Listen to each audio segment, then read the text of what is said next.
ఈరోజు ఈ మీటింగ్ ఒక ముఖ్య ఉద్దేశం రేపు రాబోయేటటువంటి సార్వత్రిక ఎన్నికలకి అందరినీ సమాయత్తం చేసి ఈ దుర్మార్గపు పాలనకి చర్మగీతం పాడాలనే ఉద్దేశంతో ఈ మీటింగ్ పెట్టడం జరిగింది.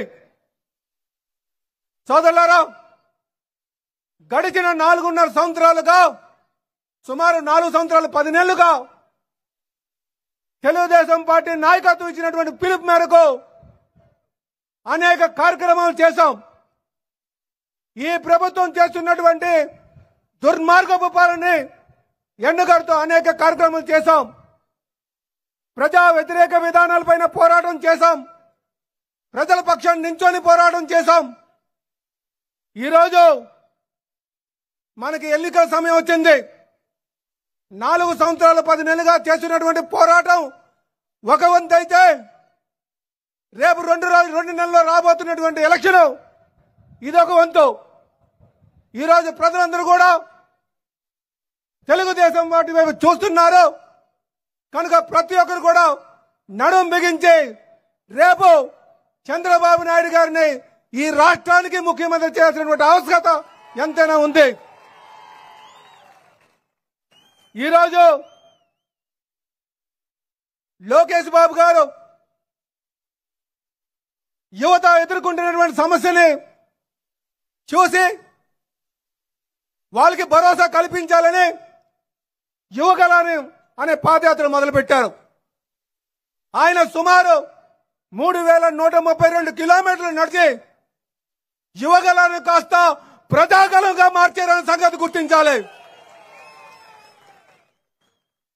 అందుకే ప్రతి ఒక్కరు కూడా గుర్తించండి. తెలుగుదేశం పార్టీకి అనుభవం ఉన్నటువంటి నాయకత్వం చంద్రబాబు నాయుడు గారి ద్వారా ఉంటే యువ నాయకత్వం లోకేష్ బాబు ద్వారా ఉందని చెప్పి తెలియజేస్తున్నాం. అందుకే కీర్తి చేసిన నందమూరి తారక రామారావు గారు ఒక పవిత్రమైన ఆలోచనతో ఈ పార్టీ పెట్టారు. అందుకే ప్రతి ఒక్కరు కూడా రండి, కథలు రండి. ఈ పార్టీకి అనుభవం యువ నాయకత్వం ఉన్నటువంటి పరిస్థితులు, బంగారు భవిష్యత్తు ఉన్నటువంటి పరిస్థితులు మీరందరూ కూడా గమనించండి అని చెప్పి తెలియజేస్తున్నాం. సోదరులారా, జగన్మోహన్ రెడ్డి గారు చంద్రబాబు నాయుడు గారిని అరెస్ట్ చేశారు. 53 రోజులుగా 53 రోజులు ఆయన్ని జ్యుడిషియల్ రిమాండ్ లో ఉంచారు. జగన్మోహన్ రెడ్డి ఏమనుకున్నారంటే చంద్రబాబు నాయుడు గారు ఒక వ్యక్తి అనుకుంటున్నారు. ఆయనకు తెలియని విషయం ఏంటంటే చంద్రబాబు నాయుడు గారు అంటే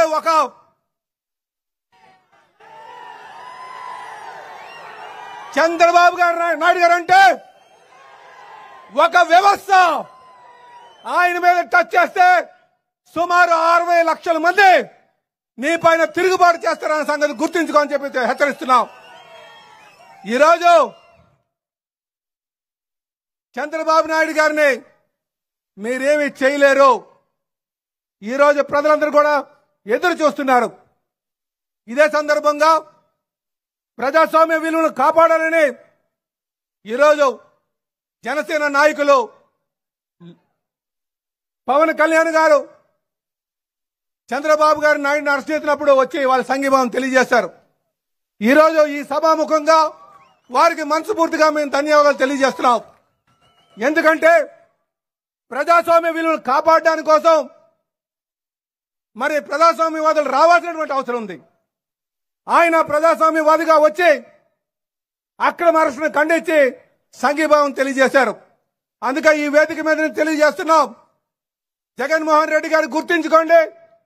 రేపు రాబోయే రోజుల్లో తెలుగుదేశం పార్టీ జనసేన కూటమి మిమ్మల్ని ఇంటికి పంపిస్తుందని కూడా గుర్తించుకోని చెప్పి తెలియజేస్తున్నాం.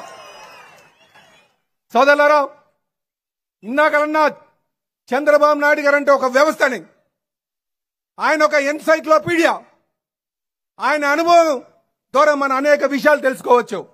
యువ నాయకులకు అదొక ఆదర్శం. ఆయన అరెస్ట్ చేస్తే ఎంతో మంది ప్రాణాలు కోల్పోయారు. వాళ్ళకి అండగా భువనేశ్వరి అమ్మగారు వచ్చి వాళ్ళకి అండగా ఉన్నారు, వాళ్ళకి ఆదుకున్నారు. ఇదే సందర్భంగా వారికి మనస్ఫూర్తిగా నేను ధన్యవాదాలు తెలియజేస్తున్నాను.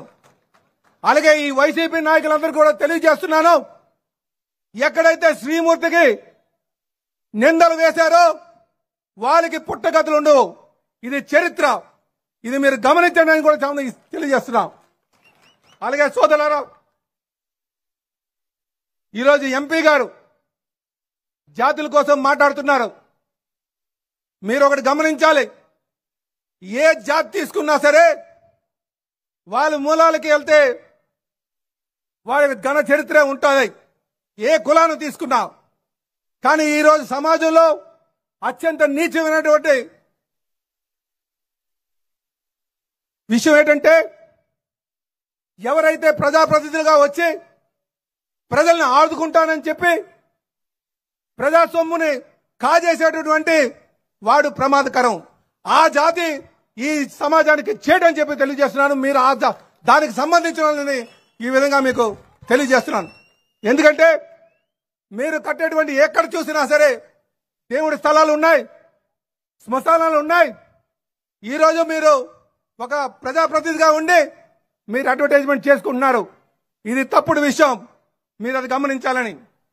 అలాగే స్థానికంగా ఉన్నటువంటి శాసనసభ్యులకు కూడా మేము అడుగుతున్నాం, మేము డబ్బులు ఖర్చు పెట్టి టోల్ గేట్ తీపిస్తే మీరు ఎందుకు మళ్ళీ టోల్ గేట్ పెట్టి ఇచ్చారో ఈరోజు ప్రజలకి మీరు సమాధానం చెప్పండి.